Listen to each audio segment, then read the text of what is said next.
During the autumn of 18, while on a tour through the extreme southern provinces of France, my route led me within a few miles of a certain maison de santé, or private madhouse, about which I had heard much in Paris from my medical friends.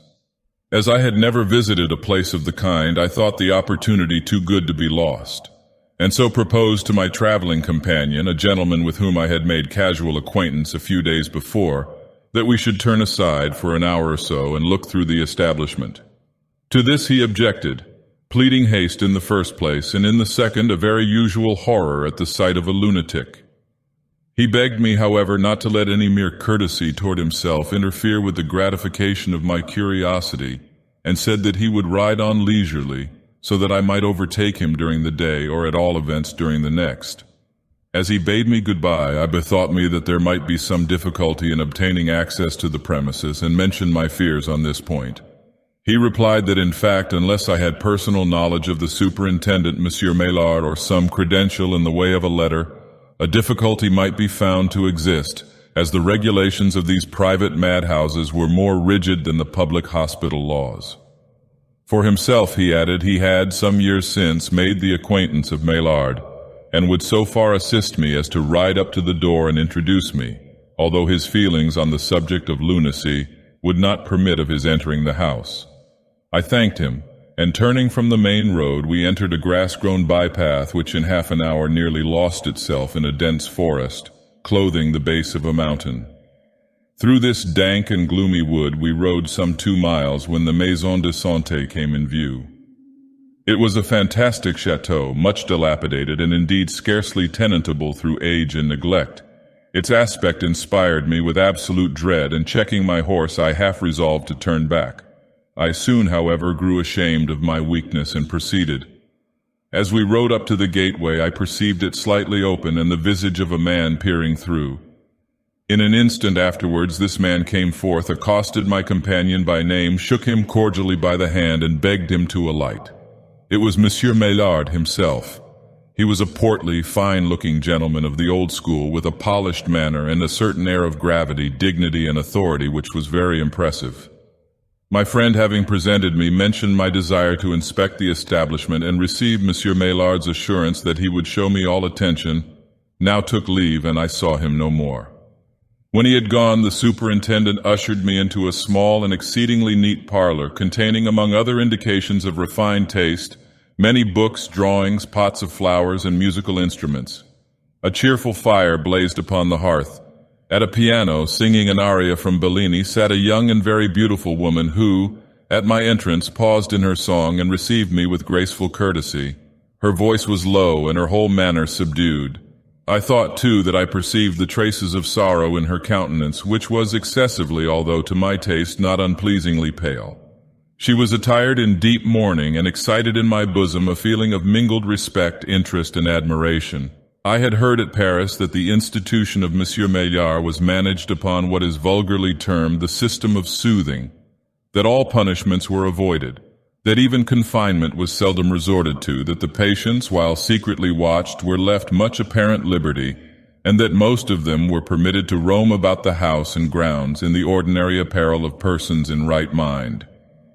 Keeping these impressions in view, I was cautious in what I said before the young lady, for I could not be sure that she was sane, and in fact there was a certain restless brilliancy about her eyes which half led me to imagine she was not. I confined my remarks, therefore, to general topics, and to such as I thought would not be displeasing or exciting even to a lunatic. She replied in a perfectly rational manner to all that I said, and even her original observations were marked with the soundest good sense. But a long acquaintance with the metaphysics of mania had taught me to put no faith in such evidence of sanity, and I continued to practice throughout the interview the caution with which I commenced it. Presently a smart footman in livery brought in a tray with fruit, wine, and other refreshments, of which I partook, the lady soon afterwards leaving the room. As she departed, I turned my eyes in an inquiring manner toward my host. "No," he said. "Oh no, a member of my family, my niece, and a most accomplished woman." "I beg 1,000 pardons for the suspicion," I replied, "but of course you will know how to excuse me. The excellent administration of your affairs here is well understood in Paris, and I thought it just possible, you know." Yes, yes, say no more. Or rather, it is myself who should thank you for the commendable prudence you have displayed. We seldom find so much of forethought in young men, and more than once some unhappy contretemps has occurred in consequence of thoughtlessness on the part of our visitors. While my former system was in operation and my patients were permitted the privilege of roaming to and fro at will, they were often aroused to a dangerous frenzy by injudicious persons who called to inspect the house. Hence I was obliged to enforce a rigid system of exclusion, and none obtained access to the premises upon whose discretion I could not rely.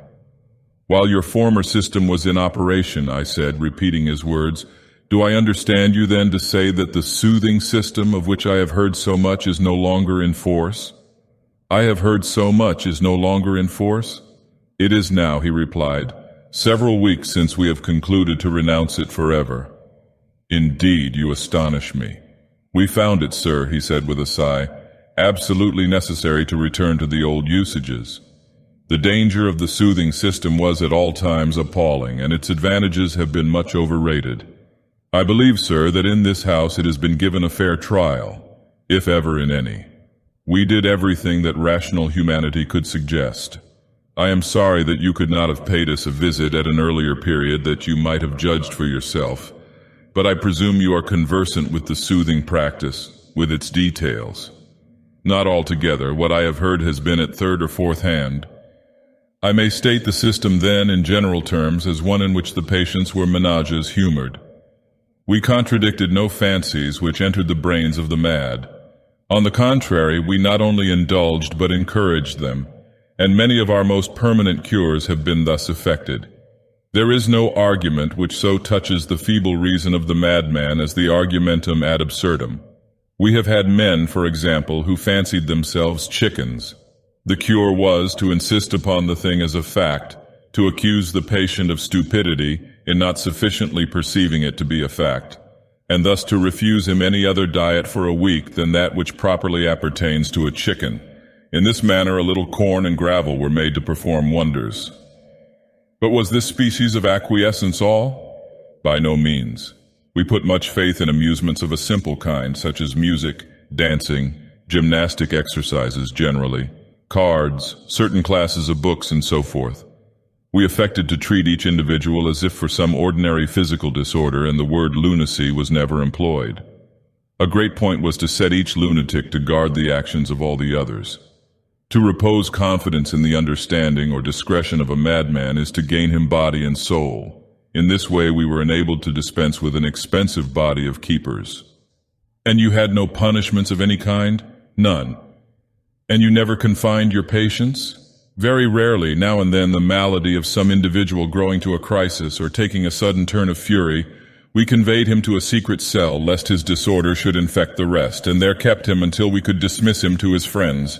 For with the raging maniac we have nothing to do. He is usually removed to the public hospitals. And you have now changed all this? And you think for the better? Decidedly. The system had its disadvantages and even its dangers. It is now happily exploded throughout all the maisons de santé of France. I am very much surprised, I said, at what you tell me, for I made sure that at this moment no other method of treatment for mania existed in any portion of the country. You are young yet, my friend, replied my host, but the time will arrive when you will learn to judge for yourself of what is going on in the world without trusting to the gossip of others. Believe nothing you hear and only one half that you see. Now about our maison de santé, it is clear that some ignoramus has misled you. After dinner, however, when you have sufficiently recovered from the fatigue of your ride, I will be happy to take you over the house and introduce to you a system which, in my opinion, and in that of everyone who has witnessed its operation, is incomparably the most effectual as yet devised. Your own? I inquired. One of your own invention? I am proud, he replied, to acknowledge that it is, at least in some measure. In this manner I conversed with Monsieur Maillard for an hour or two, during which he showed me the gardens and conservatories of the place. I cannot let you see my patients, he said, just at present. To a sensitive mind there is always more or less of the shocking in such exhibitions, and I do not wish to spoil your appetite for dinner. We will dine. I can give you some veal à la Saint-Ménehould with cauliflowers in veloute sauce, After that a glass of Clos de Vougeot, then your nerves will be sufficiently steadied. At 6, dinner was announced, and my host conducted me into a large salle à manger where a very numerous company were assembled, 25 or 30 in all. They were apparently people of rank, certainly of high breeding, although their habiliments, I thought, were extravagantly rich, partaking somewhat too much of the ostentatious finery of the Vieille Cour. I noticed that at least 2/3 of these guests were ladies, and some of the latter were by no means accoutred in what a Parisian would consider good taste at the present day. Many females, for example, whose age could not have been less than 70, were bedecked with a profusion of jewelry such as rings, bracelets, and earrings, and wore their bosoms and arms shamefully bare. I observed, too, that very few of the dresses were well made, or at least that very few of them fitted the wearers. In looking about, I discovered the interesting girl to whom Monsieur Maillard had presented me in the little parlor. But my surprise was great to see her wearing a hoop and farthingale with high-heeled shoes and a dirty cap of Brussels lace, so much too large for her that it gave her face a ridiculously diminutive expression. When I had first seen her, she was attired most becomingly in deep mourning. There was an air of oddity, in short, about the dress of the whole party which at first caused me to recur to my original idea of the soothing system, and to fancy that Monsieur Maillard had been willing to deceive me until after dinner, that I might experience no uncomfortable feelings during the repast, at finding myself dining with lunatics. But I remembered having been informed in Paris that the southern provincialists were a peculiarly eccentric people, with a vast number of antiquated notions. And then, too, upon conversing with several members of the company, my apprehensions were immediately and fully dispelled. The dining room itself, although perhaps sufficiently comfortable and of good dimensions, had nothing too much of elegance about it. For example, the floor was uncarpeted. In France, however, a carpet is frequently dispensed with. The windows, too, were without curtains. The shutters, being shut, were securely fastened with iron bars, applied diagonally after the fashion of our ordinary shop shutters. The apartment, I observed, formed in itself a wing of the chateau, and thus the windows were on 3 sides of the parallelogram, the door being at the other. There were no less than 10 windows in all. The table was superbly set out. It was loaded with plate and more than loaded with delicacies. The profusion was absolutely barbaric. There were meats enough to have feasted the Anakim. Never in all my life had I witnessed so lavish, so wasteful an expenditure of the good things of life. There seemed very little taste, however, in the arrangements, and my eyes, accustomed to quiet lights, were sadly offended by the prodigious glare of a multitude of wax candles, which in silver candelabra were deposited upon the table and all about the room wherever it was possible to find a place. There were several active servants in attendance, and upon a large table at the farther end of the apartment were seated 7 or 8 people with fiddles, fifes, trombones, and a drum.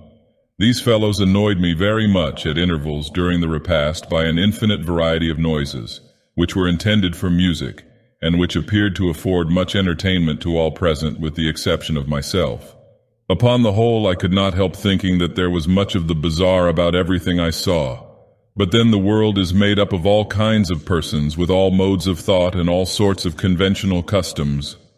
I had traveled so much as to be quite an adept at the nil admirari, so I took my seat very coolly at the right hand of my host, and having an excellent appetite did justice to the good cheer set before me. The conversation in the meantime was spirited and general. The ladies, as usual, talked a great deal. I soon found that nearly all the company were well educated, and my host was a world of good-humored anecdote in himself. He seemed quite willing to speak of his position as superintendent of a maison de santé, and indeed the topic of lunacy was, much to my surprise, a favorite one with all present. A great many amusing stories were told, having reference to the whims of the patients. "We had a fellow here once," said a fat little gentleman who sat at my right, "a fellow that fancied himself a teapot. And by the way, is it not especially singular how often this particular crotchet has entered the brain of the lunatic?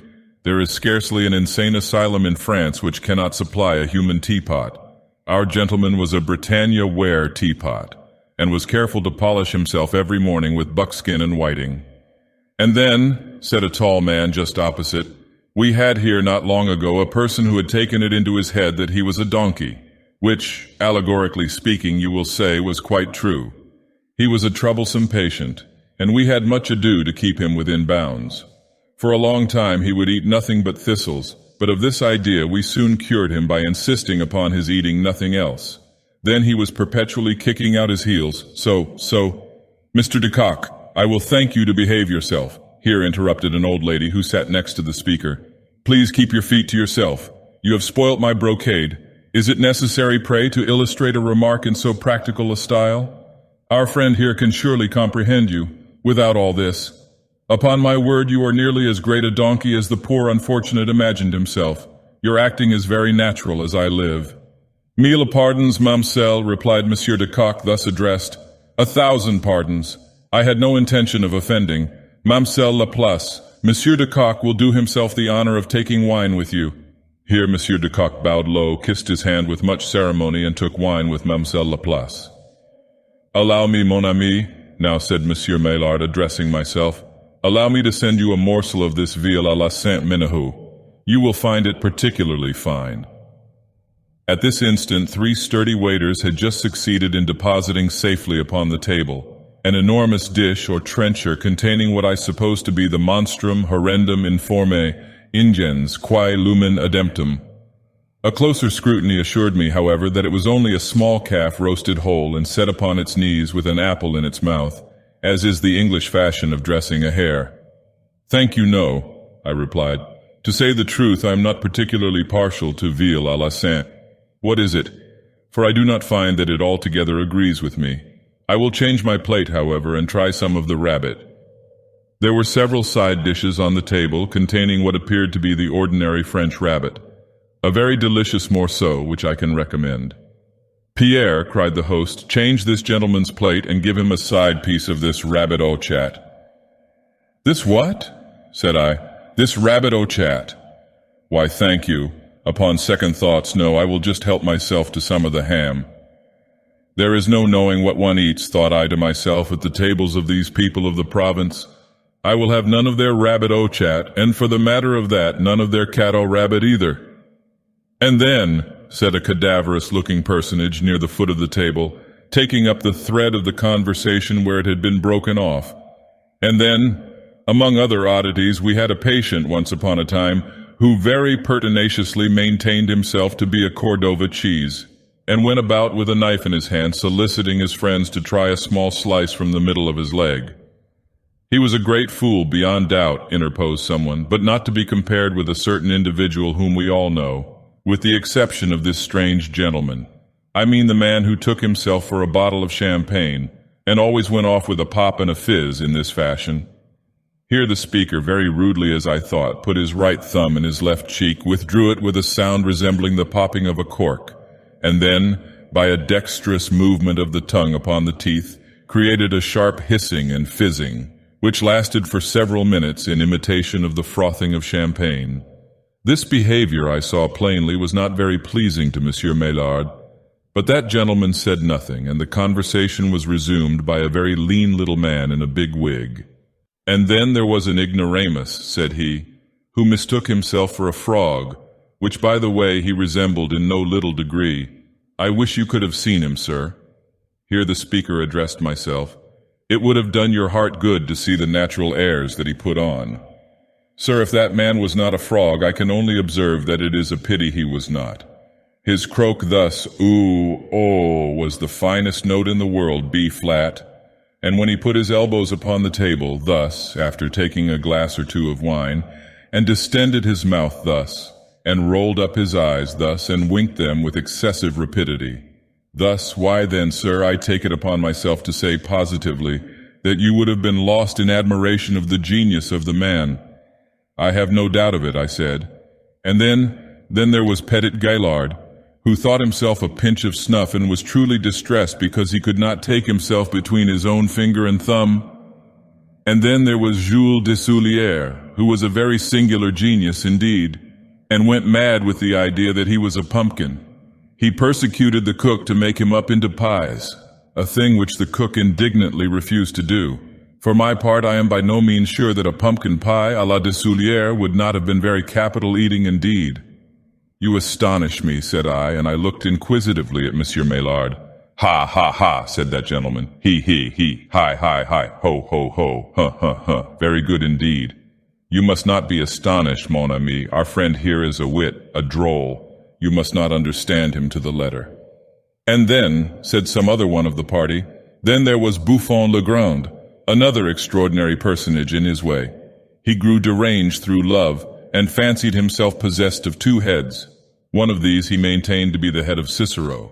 The other he imagined a composite one, being Demosthenes from the top of the forehead to the mouth, and Lord Brougham from the mouth to the chin. It is not impossible that he was wrong, but he would have convinced you of his being in the right, for he was a man of great eloquence. He had an absolute passion for oratory and could not refrain from display. For example, he used to leap upon the dinner table thus, and here a friend at the side of the speaker put a hand upon his shoulder and whispered a few words in his ear, upon which he ceased talking with great suddenness and sank back within his chair. And then, said the friend who had whispered, there was Boulard, the teetotum. I call him the teetotum because in fact he was seized with the droll but not altogether irrational crotchet, that he had been converted into a teetotum. You would have roared with laughter to see him spin. He would turn round upon one heel by the hour in this manner. So, here the friend whom he had just interrupted by a whisper performed an exactly similar office for himself. But then, cried the old lady at the top of her voice, your Monsieur Boulard was a madman, and a very silly madman at best, for who, allow me to ask you, ever heard of a human teetotum? The thing is absurd. Madame Joyeuse was a more sensible person, as you know. She had a crotchet, but it was instinct with common sense, and gave pleasure to all who had the honor of her acquaintance. She found upon mature deliberation that by some accident she had been turned into a chicken cock, but as such she behaved with propriety. She flapped her wings with prodigious effect, so, and as for her crow, it was delicious. Cock-a-doodle-doo, cock-a-doodle-doo, cock-a-doodle-doo-doo-doo-doo, oh. Madame Joyeuse, I will thank you to behave yourself, here interrupted our host very angrily. You can either conduct yourself as a lady should do, or you can quit the table forthwith. Take your choice. The lady, whom I was much astonished to hear addressed as Madame Joyeuse, after the description of Madame Joyeuse she had just given, blushed up to the eyebrows and seemed exceedingly abashed at the reproof. She hung down her head and said not a syllable in reply, but another and younger lady resumed the theme. It was my beautiful girl of the little parlor. Oh, Madame Joyeuse was a fool, she exclaimed, but there was really much sound sense, after all, in the opinion of Eugénie Salsafette. She was a very beautiful and painfully modest young lady who thought the ordinary mode of habiliment indecent and wished to dress herself always by getting outside instead of inside of her clothes. It is a thing very easily done, after all. You have only to do so, and then so, and then so, and then... Mon Dieu, Mademoiselle Salsafette, here cried a dozen voices at once. What are you about? Forbear! That is sufficient. We see very plainly how it is done. Hold! Hold! And several persons were already leaping from their seats to withhold Mademoiselle Salsafette from putting herself upon a par with the Medicean Venus, when the point was very effectually and suddenly accomplished by a series of loud screams or yells from some portion of the main body of the chateau. My nerves were very much affected indeed by these yells, but the rest of the company I really pitied. I never saw any set of reasonable people so thoroughly frightened in my life. They all grew as pale as so many corpses, and shrinking within their seats sat quivering and gibbering with terror and listening for a repetition of the sound. It came again, louder and seemingly nearer, and then a third time very loud, and then a fourth time with a vigor evidently diminished. At this apparent dying away of the noise, the spirits of the company were immediately regained, and all was life and anecdote as before. I now ventured to inquire the cause of the disturbance. A mere bagatelle, said Monsieur Maillard. We are used to these things and care really very little about them. The lunatics every now and then get up a howl in concert, one starting another, as is sometimes the case with a bevy of dogs at night. It occasionally happens, however, that the concerto yells are succeeded by a simultaneous effort at breaking loose, when, of course, some little danger is to be apprehended. And how many have you in charge? At present we have not more than 10 altogether. Principally females, I presume. Oh no, every one of them men and stout fellows too, I can tell you. Indeed, I have always understood that the majority of lunatics were of the gentler sex. It is generally so, but not always. Some time ago there were about 27 patients here, and of that number no less than 18 were women, but lately matters have changed very much, as you see. Yes, have changed very much, as you see, here interrupted the gentleman who had broken the shins of Mamselle Laplace. Yes, have changed very much, as you see, chimed in the whole company at once. Hold your tongues, every one of you, said my host in a great rage. Whereupon the whole company maintained a dead silence for nearly a minute. As for one lady, she obeyed Monsieur Maillard to the letter, and thrusting out her tongue, which was an excessively long one, held it very resignedly with both hands until the end of the entertainment. And this gentlewoman, said I to Monsieur Maillard, bending over and addressing him in a whisper, this good lady who has just spoken and who gives us the cock-a-doodle-de-doo, she, I presume, is harmless. Quite harmless, eh? Harmless, ejaculated he in unfeigned surprise. Why, what can you mean? Only slightly touched, said I, touching my head. I take it for granted that she is not dangerously affected, eh? Mon Dieu, what is it you imagine? This lady, my particular old friend, Madame Joyeuse, is as absolutely sane as myself. She has her little eccentricities, to be sure, but then, you know, all very old women are more or less eccentric. To be sure, said I, to be sure, and then the rest of these ladies and gentlemen are my friends and keepers, interrupted Monsieur Maillard, drawing himself up with hauteur. My very good friends and assistants. What, all of them? I asked. The women and all? Assuredly, he said, we could not do it all without the women. They are the best lunatic nurses in the world. They have a way of their own, you know. Their bright eyes have a marvelous effect. Something like the fascination of the snake, you know. To be sure, said I, to be sure. They behave a little odd, eh? They are a little queer, eh? Don't you think so? Odd. Queer. Why do you really think so? We are not very prudish, to be sure, here in the South. Do pretty much as we please, enjoy life and all that sort of thing, you know. To be sure, said I, to be sure. And then perhaps this Claude de Vougeot is a little heady, you know, a little strong, you understand, eh? To be sure, said I, to be sure. By the by, monsieur, did I understand you to say that the system you have adopted, in place of the celebrated soothing system, was one of very vigorous severity?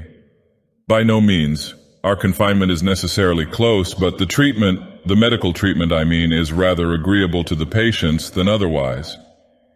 And the new system is one of your own invention? Not altogether. Some portions of it are referable to Professor Tarr, of whom you have necessarily heard. And again, there are modifications in my plan, which I am happy to acknowledge as belonging of right to the celebrated Fether, with whom, if I mistake not, you have the honor of an intimate acquaintance. I am quite ashamed to confess, I replied, that I have never even heard the name of either gentleman before. Good heavens, ejaculated my host, drawing back his chair abruptly and uplifting his hands. I surely do not hear you aright. You did not intend to say, eh, that you had never heard either of the learned Dr. Tarr or of the celebrated Professor Fether? I am forced to acknowledge my ignorance, I replied, but the truth should be held inviolate above all things. Nevertheless, I feel humbled to the dust, not to be acquainted with the works of these no doubt extraordinary men. I will seek out their writings forthwith and peruse them with deliberate care. Monsieur Maillard, you have really, I must confess it, you have really made me ashamed of myself. And this was the fact. Say no more, my good young friend, he said kindly, pressing my hand. Join me now in a glass of Sauterne. We drank. The company followed our example. Without stint, they chatted, they jested, they laughed. They perpetrated 1,000 absurdities. The fiddles shrieked, the drum rode-a-dowed, the trombones bellowed like so many brazen bulls of Phalaris. And the whole scene, growing gradually worse and worse as the wines gained the ascendancy, became at length a sort of pandemonium in petto. In the meantime, Monsieur Maillard and myself, with some bottles of Sauterne and Vougeot between us, continued our conversation at the top of the voice. A word spoken in an ordinary key stood no more chance of being heard than the voice of a fish from the bottom of Niagara Falls. And sir, said I, screaming in his ear, you mentioned something before dinner about the danger incurred in the old system of soothing. How is that? Yes, he replied, there was occasionally very great danger indeed. There is no accounting for the caprices of madmen, and in my opinion, as well as in that of Dr. Tarr and of Professor Fether, it is never safe to permit them to run at large unattended. A lunatic may be soothed, as it is called, for a time, but in the end he is very apt to become obstreperous. His cunning, too, is proverbial and great. If he has a project in view, he conceals his design with a marvelous wisdom, and the dexterity with which he counterfeits sanity presents to the metaphysician one of the most singular problems in the study of mind. When a madman appears thoroughly sane indeed, it is high time to put him in a straitjacket. But the danger, my dear sir, of which you were speaking, in your own experience, during your control of this house, have you had practical reason to think liberty hazardous in the case of a lunatic? Here, in my own experience. Why, I may say yes. For example, no very long while ago a singular circumstance occurred in this very house. The soothing system, you know, was then in operation, and the patients were at large. They behaved remarkably well, especially so. Anyone of sense might have known that some devilish scheme was brewing from that particular fact, that the fellows behaved so remarkably well. And sure enough, one fine morning the keepers found themselves pinioned hand and foot and thrown into the cells, where they were attended as if they were the lunatics, by the lunatics themselves, who had usurped the offices of the keepers. You don't tell me so. I never heard of anything so absurd in my life. Fact, it all came to pass by means of a stupid fellow, a lunatic, who by some means had taken it into his head that he had invented a better system of government than any ever heard of before. Of lunatic government, I mean. He wished to give his invention a trial, I suppose, and so he persuaded the rest of the patients to join him in a conspiracy for the overthrow of the reigning powers. And he really succeeded? No doubt of it. The keepers and kept were soon made to exchange places. Not that exactly either, for the madmen had been free, but the keepers were shut up in cells forthwith, and treated, I am sorry to say, in a very cavalier manner. But I presume a counter-revolution was soon effected. This condition of things could not have long existed. The country people in the neighborhood, visitors coming to see the establishment, would have given the alarm. There you are out. The head rebel was too cunning for that. He admitted no visitors at all, with the exception one day of a very stupid-looking young gentleman of whom he had no reason to be afraid. He let him in to see the place, just by way of variety, to have a little fun with him. As soon as he had gammoned him sufficiently, he let him out and sent him about his business. And how long then did the madmen reign? Oh, a very long time indeed. A month certainly. How much longer I can't precisely say. In the meantime, the lunatics had a jolly season of it, that you may swear. They doffed their own shabby clothes and made free with the family wardrobe and jewels. The cellars of the chateau were well stocked with wine, and these madmen are just the devils that know how to drink it. They lived well, I can tell you. And the treatment, what was the particular species of treatment which the leader of the rebels put into operation? Why, as for that, a madman is not necessarily a fool, as I have already observed, and it is my honest opinion that his treatment was a much better treatment than that which it superseded. It was a very capital system indeed, simple, neat, no trouble at all. In fact, it was delicious. It was... Here my host's observations were cut short by another series of yells of the same character as those which had previously disconcerted us. This time, however, they seemed to proceed from persons rapidly approaching. Gracious heavens, I ejaculated, the lunatics have most undoubtedly broken loose. I very much fear it is so, replied Monsieur Maillard, now becoming excessively pale.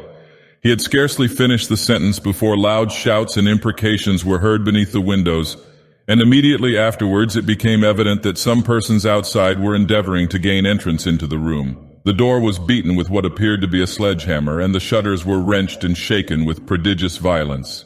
A scene of the most terrible confusion ensued. Monsieur Maillard, to my excessive astonishment, threw himself under the sideboard. I had expected more resolution at his hands. The members of the orchestra, who for the last 15 minutes had been seemingly too much intoxicated to do duty, now sprang all at once to their feet and to their instruments, and scrambling upon their table broke out with one accord into Yankee Doodle, which they performed, if not exactly in tune, at least with an energy superhuman during the whole of the uproar. Meantime, upon the main dining table, among the bottles and glasses, leaped the gentleman who, with such difficulty, had been restrained from leaping there before. As soon as he fairly settled himself, he commenced an oration which no doubt was a very capital one if it could only have been heard. At the same moment, the man with the teetotum predilection set himself to spinning around the apartment with immense energy and with arms outstretched at right angles with his body, so that he had all the air of a teetotum, in fact, and knocked everybody down that happened to get in his way. And now, too, hearing an incredible popping and fizzing of champagne, I discovered at length that it proceeded from the person who performed the bottle of that delicate drink during dinner. And then again the frogman croaked away as if the salvation of his soul depended upon every note that he uttered. And in the midst of this, the continuous braying of a donkey arose over all. As for my old friend, Madame Joyeuse, I really could have wept for the poor lady. She appeared so terribly perplexed. All she did, however, was to stand up in a corner by the fireplace and sing out incessantly at the top of her voice, "Cock-a-doodle, cock-a-doodle-de-doo." And now came the climax, the catastrophe of the drama. As no resistance beyond whooping and yelling and cock-a-doodling was offered to the encroachments of the party without, the 10 windows were very speedily and almost simultaneously broken in. But I shall never forget the emotions of wonder and horror with which I gazed, when leaping through these windows and down among us pele-mele, fighting, stamping, scratching, and howling, there rushed a perfect army of what I took to be chimpanzees, orang-outans, or big black baboons of the Cape of Good Hope. I received a terrible beating, after which I rolled under a sofa and lay still. After lying there some 15 minutes, however, during which time I listened with all my ears to what was going on in the room, I came to some satisfactory denouement of this tragedy. Monsieur Maillard, it appeared, in giving me the account of the lunatic who had excited his fellows to rebellion, had been merely relating his own exploits. This gentleman had indeed some 2 or 3 years before been the superintendent of the establishment, but grew crazy himself, and so became a patient. This fact was unknown to the traveling companion who introduced me. The keepers, then in number, having been suddenly overpowered, were first well tarred, then carefully feathered, and then shut up in underground cells. They had been so imprisoned for more than a month, during which period Monsieur Maillard had generously allowed them not only the tar and feathers which constituted his system, but some bread and abundance of water. The latter was pumped on them daily. At length, one escaping through a sewer gave freedom to all the rest. The soothing system, with important modifications, has been resumed at the chateau. Yet I cannot help agreeing with Monsieur Maillard that his own treatment was a very capital one of its kind. As he justly observed, it was simple, neat, and gave no trouble at all, not the least. I have only to add that although I have searched every library in Europe for the works of Dr. Tarr and Professor Fether, I have, up to the present day, utterly failed in my endeavors at procuring an edition.